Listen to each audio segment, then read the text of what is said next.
right, family. This Shalom, family. This part 4 of Repairs of the Breach of Braided Generation, and I'm finna jump right back in it. All right. They are tested with misunderstanding that mercy may grow, tested with betrayal that forgiveness may take root, tested with spiritual pressure that authority may be established. And the Most High watches the young in their hidden years, for the unseen life reveals the true measure of a servant far more than public moments. For the young who conquered temptation conquered kingdoms. The young who conquer the pride conquers nations. The young who conquer themselves conquer the age. And when the test is complete and the heart is proven, the Lord opens the door that no man can shut and shuts the door that no man can force open. Therefore, blessed are the young who endure chastening, for the fire of their youth becomes the foundation of their ministry, and the strength of their trials becomes the shield of their testimony. All right, part 6, I believe, or 7. The weapon of stillness, precision over reaction, obedience over impulse. And the Lord said, my servants learn to strike from stillness, not from haste, for the enemy thrives in reaction, but heaven moves in order. For when David heard the accusations of his brother, he answered softly and returned to his duty, teaching that silence is sharper than argument. When Nephi was bound by his brothers upon the ship, he opened not his mouth in anger, but praised the Lord continually, and heaven broke the cords that man tied. Christ himself wrote in the dust before he spoke against the accusers, showing that the Son calculates his steps even in the presence of rage. And the apostles learned to wait in Jerusalem until power came from on high. For stillness proceeds anointing, just as calm proceeds the lightning. The stripling warriors waited upon Helaman before they charged, teaching the timing and righteousness conquers strength in numbers. For noise reveals fear, but silence reveals trust. Reaction exposes insecurity, but restraint exposes authority. And the young who rise in Zion learn early that passion without patience destroys destiny, but zeal tempered by discipline builds nations. The Lord trains his youth to discern their own spirit from his spirit, that impulse may not masquerade as obedience, nor emotion as revelation. For the adversary pulls the impatient, but the shepherd guides the still. The enemy stirs confusion, but hurry, but Christ speaks most clearly in quiet. Moses struck the rock in anger and was hindered. Elijah heard the small voice after the wind, the earthquake, and the fire. Thus, the Spirit teaches that rage blinds, but quiet sharpens. And Daniel paused before every interpretation, for stillness opens heaven and reflection unlocks understanding. The Nephite prophets wrote in silence upon the plates, hearing God in the stillness of careful inscription, proving that revelation grows louder as the vessel grows calmer. For stillness is not inactivity, but alignment, not weakness, but readiness, not silence, but listening under command. 3rd Testament, chapter 17. That's all I'm going to say. Those who lead armies must lead their thoughts. Those who discern spirits must first discern themselves. Those who lift nations must master their own breath. Zion's youth do not respond to every voice, nor chase every provocation, nor answer every accusation, for their ears are tuned to the shepherds only.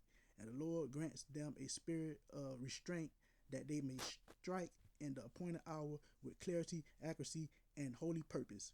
For a sword swung wildly wounds allies, but a sword swung in timing shatters the enemy. So the Most High trains his young to be weapons, not noise. The still heart becomes a throne for Christ. The quiet mind becomes a sanctuary for wisdom, and the disciplined tongue becomes a channel for the word. Therefore, blessed are the young who embraces stillness, for precision shall be their strength, and their restraint shall become their roar. Section 8, 708, restoring the hearts, the generational healing of Zion. And the word of the Lord came saying, Zion cannot rise while generations contend, for division dims the lamp, but unity ignites the flame. For the heart of the fathers must turn to the children, and the hearts of the children to the fathers, lest the land become a field without seed or a tree without root. Malachi spoke this mystery, and the same words return in 3 Nephi, proving that heaven repeats what earth refuses to learn. For the elders carry memory, and the young carry vision, and both are required for a covenant to endure and the promise to unfold. When fathers turn toward sons, wisdom flows downward. When sons turn towards fathers, honor rises upward, and the spirit rests between them as a bond of peace. And the Lord heals nations by healing households. He restores tribes by restoring hearts. He repairs generation by repairing affections. The father must remember that they were in their youth. That mercy might rise again. The sons must see that the elders endured, that humility might grow with them. For the elders once were young, and the young shall one day be elders.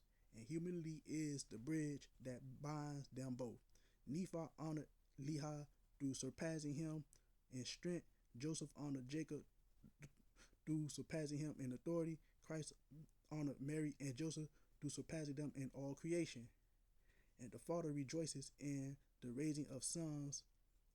And the fathers rejoice in the raising of sons are blessed, for they see in the young the fire they once carried before the wind of life pressed upon them. The sons who honor elders, even in their weakness, are blessed, for they receive the oil of inheritance and the blessing of continuity. For the pride of the young breaks unity, and the pride of the old breaks legacy, but humility of both establishes Zion. When elders confess their weariness, the young strengthens their hands. When the young confess their inexperience, the elder guides their steps, and the Spirit binds both with cords of compassion. The prophet spoke first to the elders, then to the sons, for correction is incomplete unless it travels both directions.